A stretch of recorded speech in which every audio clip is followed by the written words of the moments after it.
Welcome to the webinar series, The True Essence of Leadership. Today, I have Valerie Bleza with me. I'm so excited to interview Valerie, and my hope is that you're able to glean something from her as well. So I'm not going to waste any time, so let me just jump first to her bio. Valerie is an SVP of Finance and Strategy at Notch Standard, a fashion company based in New York City. She works remotely from Winston-Salem, North Carolina, where she oversees the finance, accounting, and operations departments. She leverages her experience in growing organizations to contribute to local organizations such as Winston Starts and Center for Creative Economy. Valerie began her career at Deloitte after graduating from St. John's University with a BS in accounting and an MBA in taxation. She worked her way through the fashion industry, namely with L Brands and Marc Jacobs. So with that being said, welcome, Valerie. Thank you so much for your time and your willingness to share with us today. Glad to be here. Absolutely. So Valerie, let's just get Yep. right to this journey of leadership. Now, I've had the opportunity to speak with you and to hear insights about this amazing journey that you've been on. So first, I start with just asking you, how long have you been in a leadership role? I started out as an auditor, and an auditor is very hierarchical. Where after your first year, they quite literally call you a first year, then a second year, then you become a senior, then a manager, and then a partner. So I never made it up that far because that is no light for me. However, after your first year, you're pretty much thrown into leading your team. So I would say at 22. At 22, Wow. leading teams on engagements with other organizations and interfacing with CFOs. Formally, I actually started leading my own team. I went private, so they say, and jumped into a true traditional manager role on paper. And I led the accounting team at Marc Jacobs. So I was 28 at that time, and it was a team of Wow. 10 people. And those 10 people all were older than me. And so it was a real rude awakening into snapping into management skills. 22 years old, Valerie, and 20 then 28. 28. Yes. Wow. Okay. Now that I didn't know that you started that young. I know you had been in the journey for a while. Now, just a quick question about that. And I'm asking this for all of the new and emerging leaders out there who think they should have been promoted like yesterday. You know, they got the job this week but wanted to be promoted yesterday. Um, what would you say to someone who's starting the leadership journey in their 20s and their subordinates are much older than them? It was really interesting because, I would say the paradox of working at a company like Deloitte, everyone is exactly your age. So you're leading just as young and hungry 22-year-olds that are used to the firm life. And by firm, I mean an accounting firm, being on the Right. road and being very, competitive to actually stay relevant and marketable in that particular area. Mm-hmm. Totally different dynamic when you go private. Private people who are older, they've been in the job for a while, and then they'll see a 28-year-old come. It's a just totally different mindset. And so I would say I certainly did not get granted the opportunity because I was a great manager. It was my first time being a manager at a 28-year-old. I was granted the opportunity as an individual contributor. So being a high performer from a work perspective, but that is completely different. And so I would say to anyone starting their journey in leadership, managing anybody, particularly in their 20s, quiet the noise of how you did it and meet yourself at your other party or whoever you're managing. That's the only way you'll be able to effectively manage. It'll be a harder journey and difficult journey to meet in the middle because certainly nobody started out or thinks exactly like you. So you have to almost tune out exactly how you did it and actually really work on meeting everybody where they are.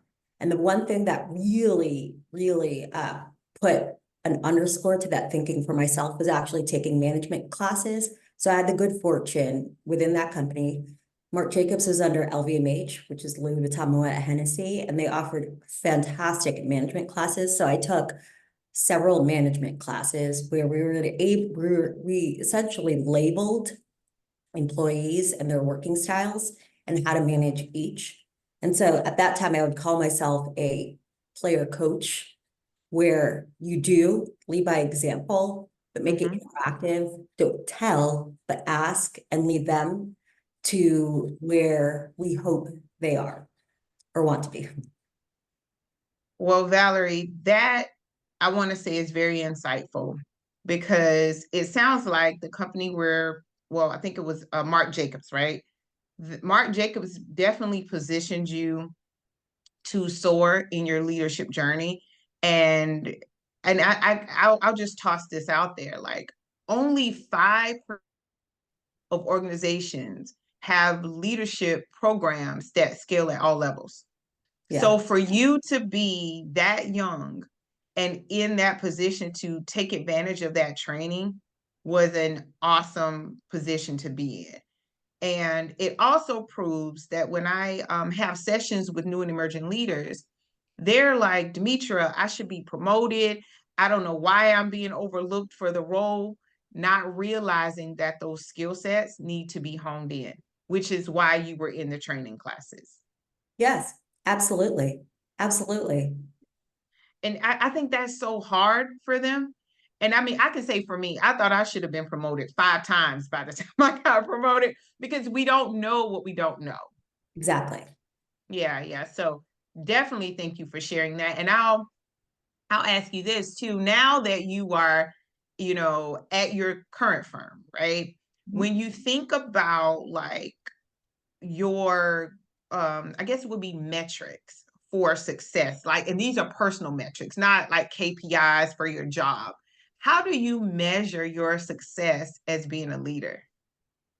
One, that the organization is healthy, people are thriving, and being at this organization, not standard for a couple of years, I see that we have built we've had many chapters and many phases.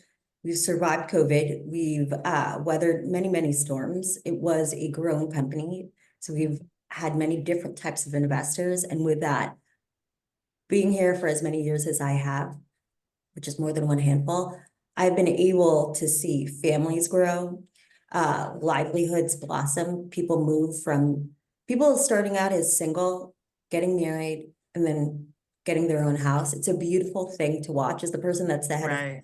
and part of the executive management team to say that, we're building this company that we've watched and helped other people grow their lives and their families.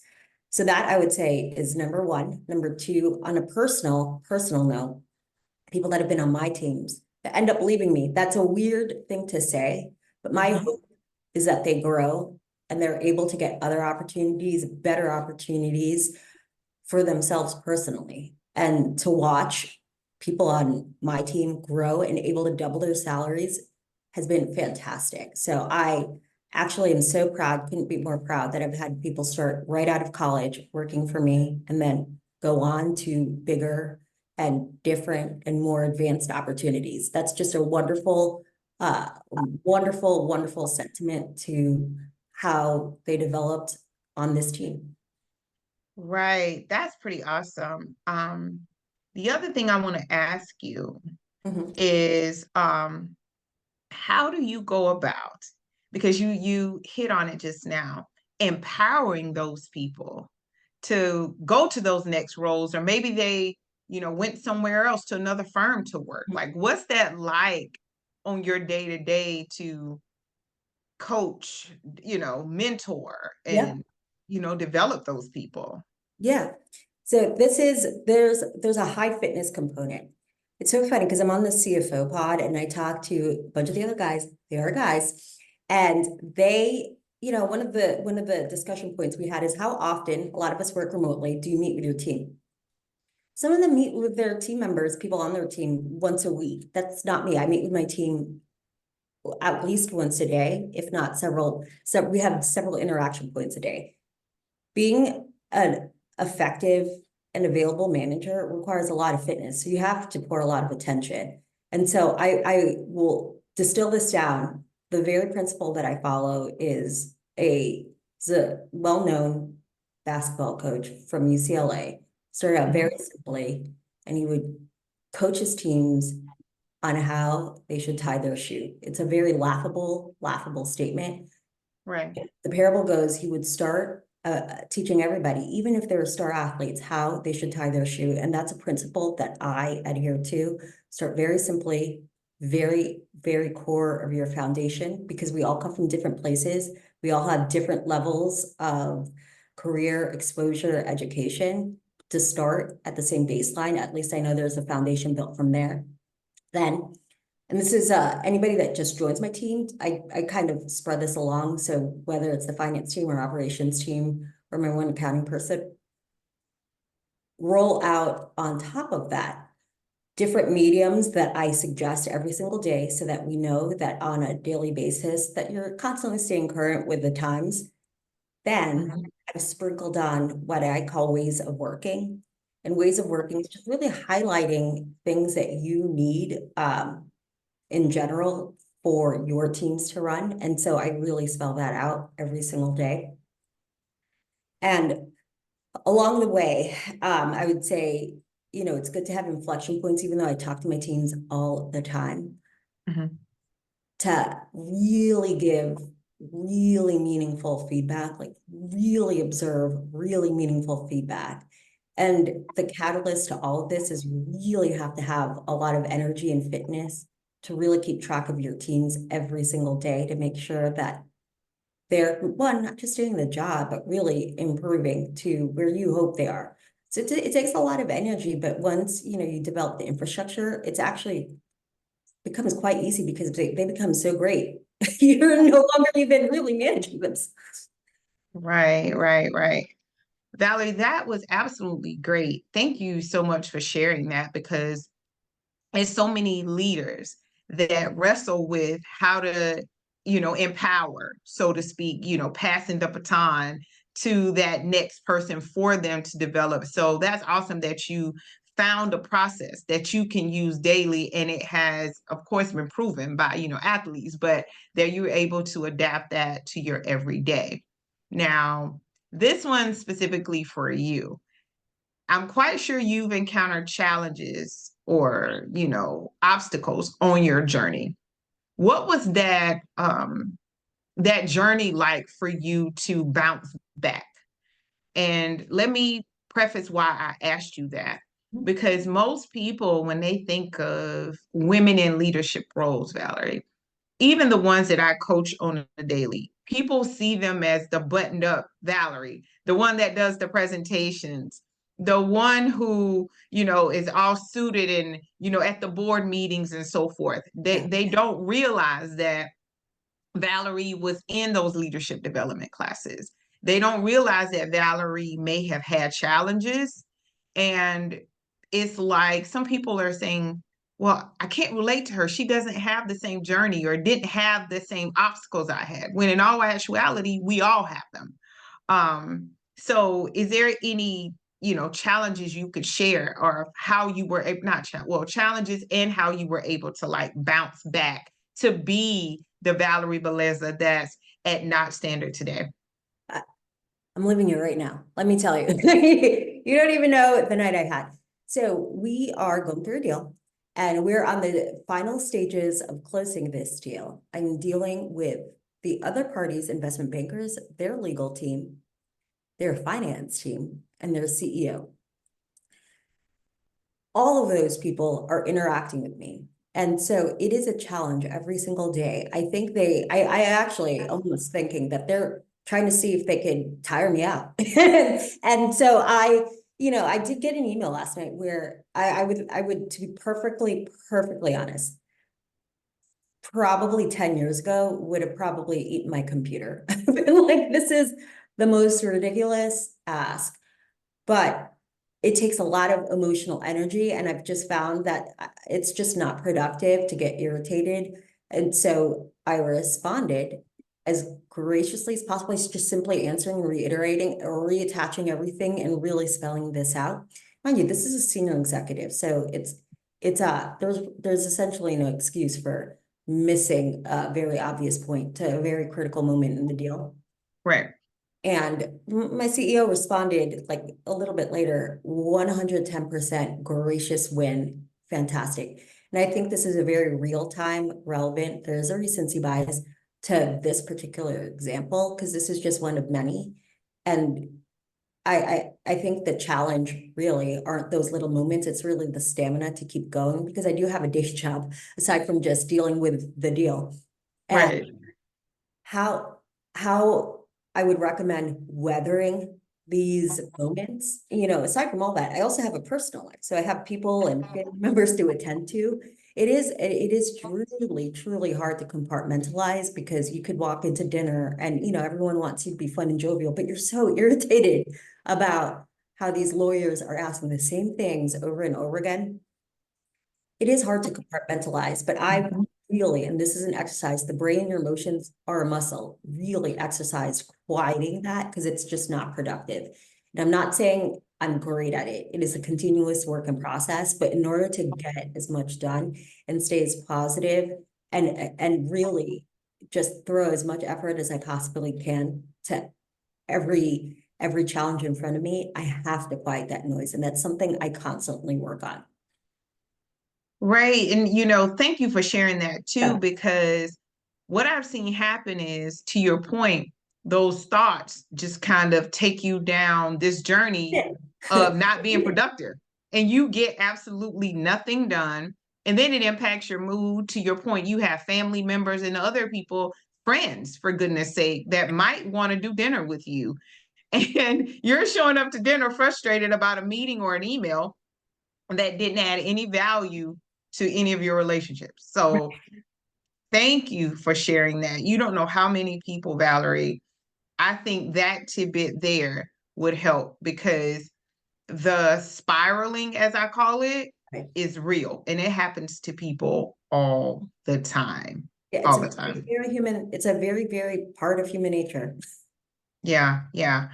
The other thing I wanted to ask you was, and I think you shared a little bit about it earlier in regards to your strategy. You meet with your team, regularly to make sure everyone's on the same accord.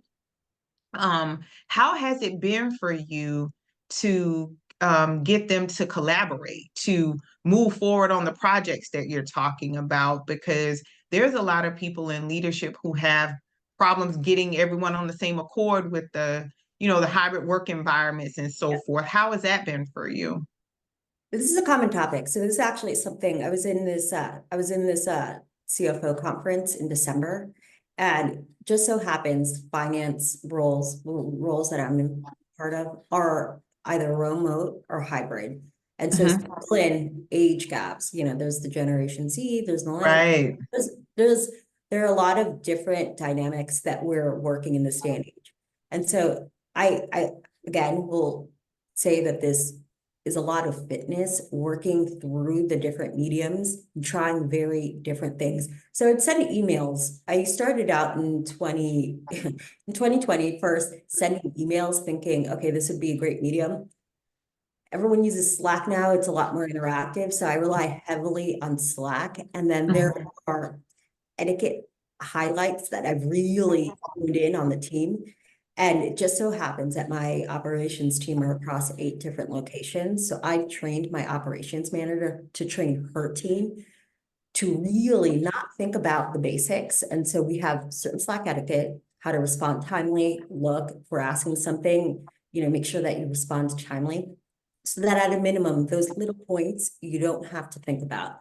When we start collaborating on bigger projects, we're so tight because we've got the little foundational points already buttoned up that we don't have to wonder, did LA actually do what we said we were going to do when we're going to roll out our new spring looks in all the showrooms? And so that is already buttoned up. So we don't have to worry about all the little basic things. I would say in your life, work, teams collaboration. Whatever you can automate and process and drill into being automatic behavior, do it, so that that is the foundation for actually rolling out bigger projects. And then I've used this example quite often. It's episode 5 in the series Cheer, season 1. The first 10 minutes describes how to compete as a team and practice. I love using really fun pop culture examples because, one, everyone, there are a lot of young people and it's so simple. There are a lot of great, advanced, fantastic educational literature out there, but at the end of the day, it's really just as simple as that. Wow. I mean, just the way that you bring such energy to this, right? And you hit on the next point before I could even ask about like how you have taken the time to learn that emails are just not meeting the requirement of what you're trying to do with your team, that you needed to use another medium, which is Slack, and that you've even taken the initiative to think of Cheer, how to use an episode of Cheer to relate to your team, right? Like, what is it that drives you, Valerie, to, I know you are an avid reader, I know you listen to podcasts. Like, what is it that drives you to keep learning so you can show up as you are today? Like, what is that, I guess, the ambition for that? So I've always been an avid reader. It's something that my dad actually instilled this on us too. We would read books and then we would discuss it at dinner. We would watch the series Lost and discuss it at dinner. So if it's not books, if it's whatever your medium is, if it's a series, there's a really easy way to make an educational fun component to that. And so I recommend that to kids. It's something really easy. So what I do every single year is I actually make my book list of what I want to achieve. And this is a great exercise. People talk about their, whatever goals that they have. Very easy exercise to think about where you want to be at the end of the year and who you hope you become. And so I already have my 2024 book list, and it just feels so great checking off your list. And I've created an infrastructure where very easy tool. If you could subscribe to Evernote. If you don't subscribe to Evernote, you can. There's a free version. You could just simply take notes. So I create notes of all the different topics. I happen to speak on negotiation a lot, so I have a whole notebook of negotiation, and that includes lessons I've learned. I subscribe to Harvard Management, the Harvard Management Business Letter. Very simple tips every single day. Today was a wonderful one. I just forwarded it to my husband because I think he could benefit from it. And I also have a little curated Google alerts of all the industry relevant topics that I stay abreast on. And the more, it really is just your desire and constant will to want to learn. But I think what helps is like everybody probably has a desire. They just don't develop the infrastructure for it. So I would say there are times where like, okay, I know I'm supposed to read, but what should I read? If you the work or thinking and create your book list in the beginning of the year, then you don't even have to think about it. So I've already bought the books on my Kindle and I'm just knocking them off as I'm reading, and they're quite easy. And so that I would say would be the biggest recommendation. And then, I love going to the gym in the mornings. And the thing that helps in going to the gym in the morning is making sure, this is a little bit easier for me. I've developed this habit stack for many, many years, but it's putting out my outfits on Sunday. In order to put out my outfits on Sunday, I have to make sure my dinner is cooked the night before so that I'm not waking up late and making sure that I'm settling. So there's a whole stack that we work backwards from. Oh my gosh, did I just hear some James Clear from Atomic Habits with habit stacking? That was one of my favorite reads there. Wow, okay. Well, Valerie, you just gave me a tip. I need to get my stuff out on Sundays because sometimes I'm all over the place, but it goes with, to your point, being intentional. And it sounds like that's what you're doing when it comes to learning and becoming better and, positioning yourself sometimes in these places where you are hearing and, taking feedback from your team and so forth. Which leads me to one other question about your leadership style. Like, how would you describe your leadership style? I I would only I love using sports analogies. John Wooden is a famous coach. I'm Mm-hmm. not I'm not pretentious enough to say I'm John Wooden, but a lot of his principles I think apply to me. And Right. love love the I think there's a lot of strategic components on how to marry a game and players to actually winning. Right Mm-hmm. now, in the thick of March Madness and basketball, and you could see where coaches' dynamics actually work and whether they are able to execute on their style of play. So I think this is a fantastic lesson. To be honest, because I've had some athletes on my teams. I'd make them watch a game, and we would discuss the game, what they saw that was good and not good. And Right. so I would hope also that I can leverage the calmness of someone like a Coach K, where you could see teams losing, he's still on the bench, knowing that the foundation, the practices that we have, they will get themselves out of this. So that's something I hope and aspire. I'm not saying I always am, but I hope to inspire to be that type of leader. And at the end of the day, I hope it's one that's always available. So I don't have a word, but I have aspirations and descriptors who I aspire to be in terms of leadership. Right.